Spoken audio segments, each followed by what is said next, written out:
The air in Titusville, Florida, hung heavy and thick, a palpable mix of humidity and anticipation.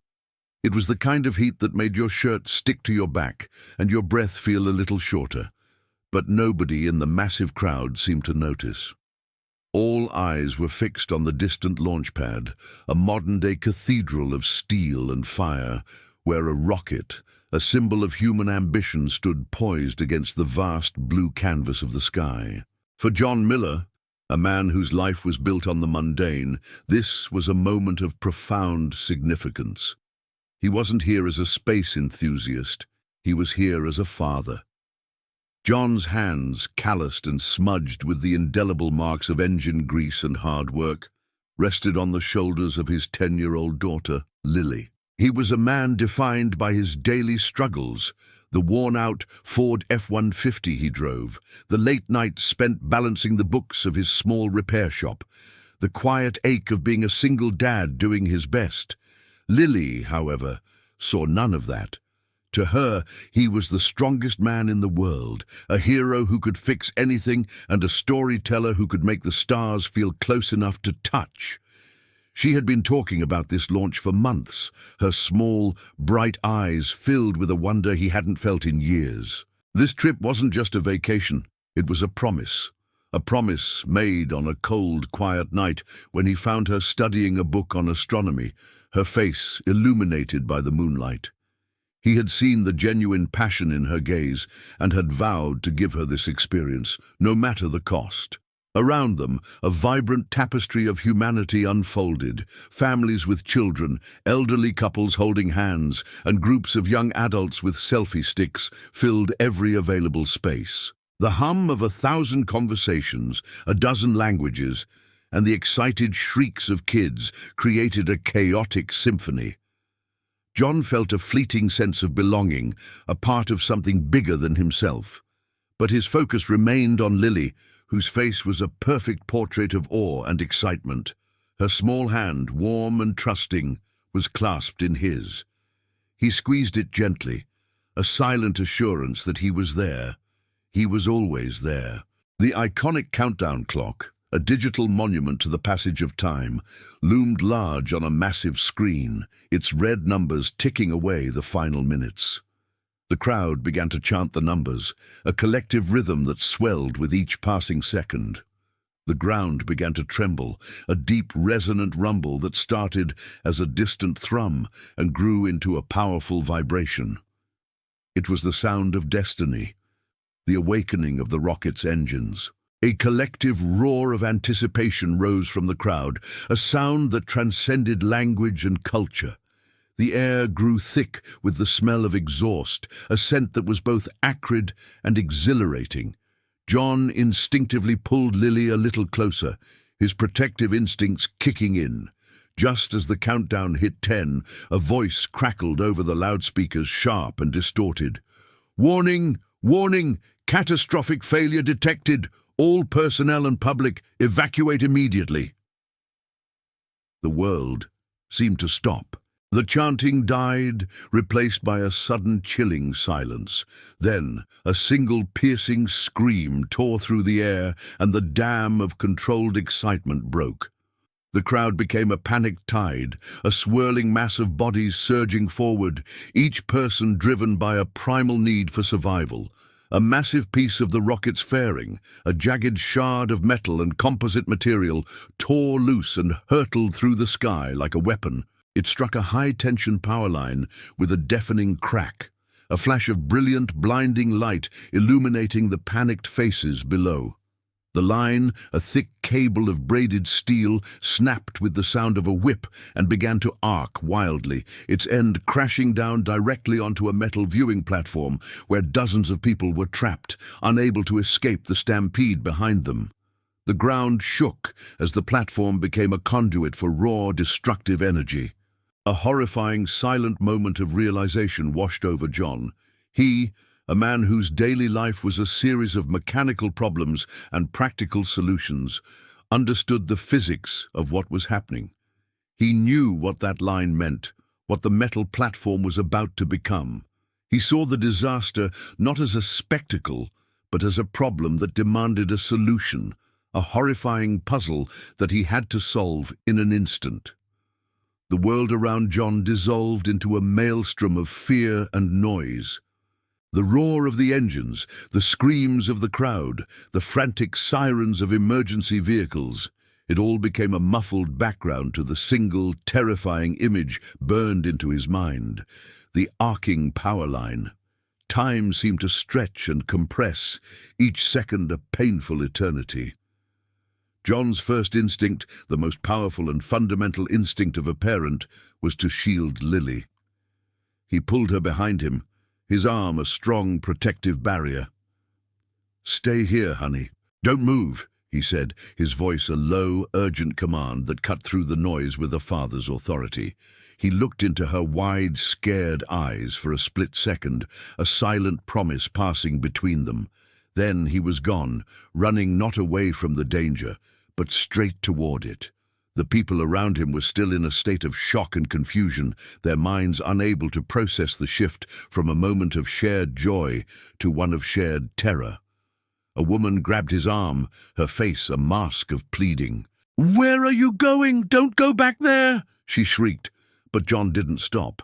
His mind, honed by years of diagnosing engine failures and making split-second decisions under pressure, was in overdrive. He wasn't thinking about heroism or personal risk. He was thinking about tools, about solutions. He needed something to handle the current, something to move that line. His eyes scanned the immediate area, a mental inventory of everything around him. He saw a small, unlocked maintenance shed, its weathered paint peeling in the Florida sun. Without hesitation, he sprinted toward it, his lungs burning. Inside, the shed was a clutter of tools, spare parts, and coiled hoses. He saw a pair of heavy-duty, insulated gloves hanging on a peg, and a thick, non-conductive rope, the kind used for heavy lifting, coiled in a corner.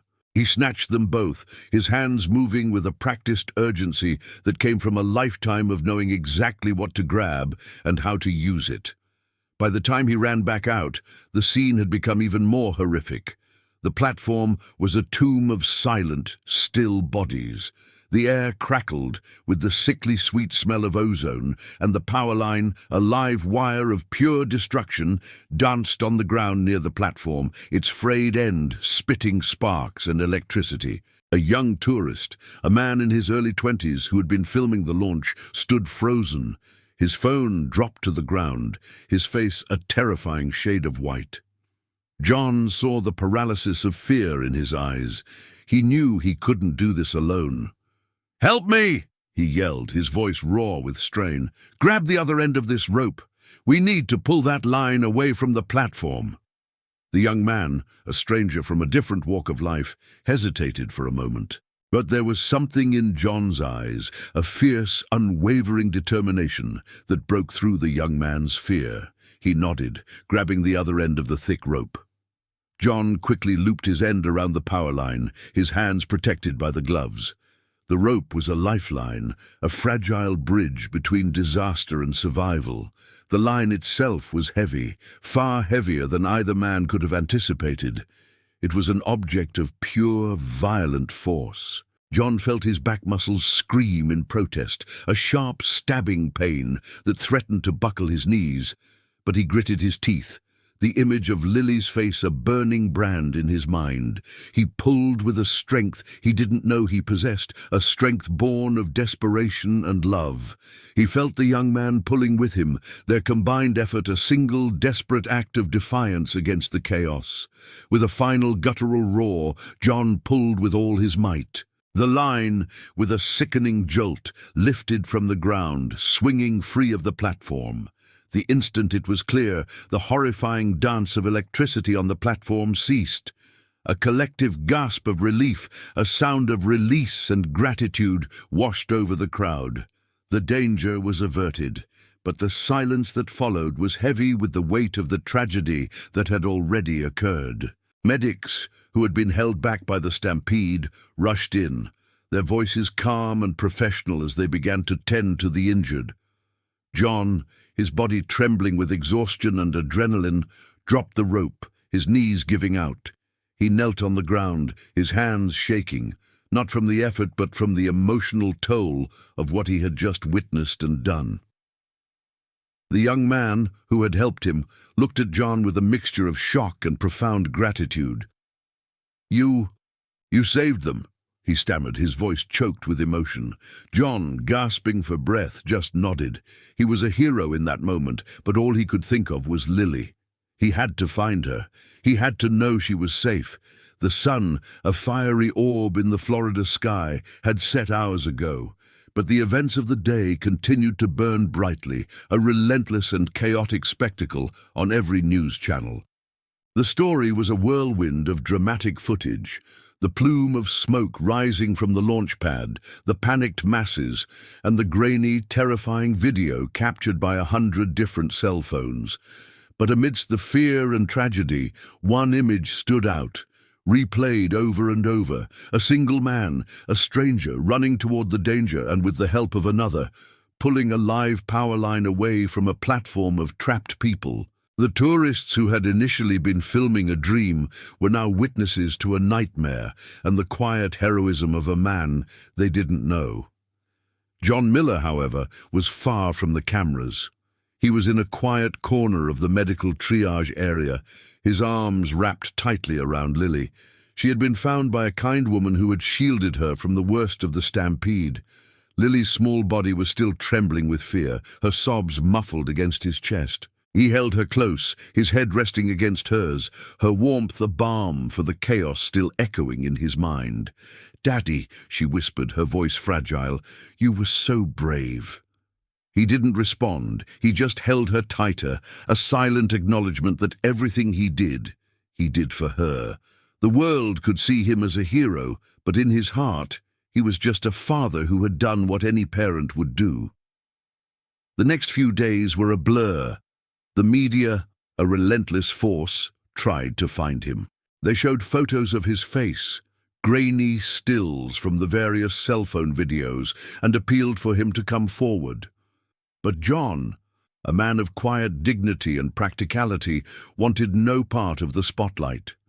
He gave a brief statement to the authorities, and then disappeared back into the anonymous rhythm of his life. He wasn't a hero in his own mind. He was a mechanic. He fixed things. He saw a problem, a broken power line, a dangerous situation, and he fixed it. He didn't want a medal, a parade, or a book deal.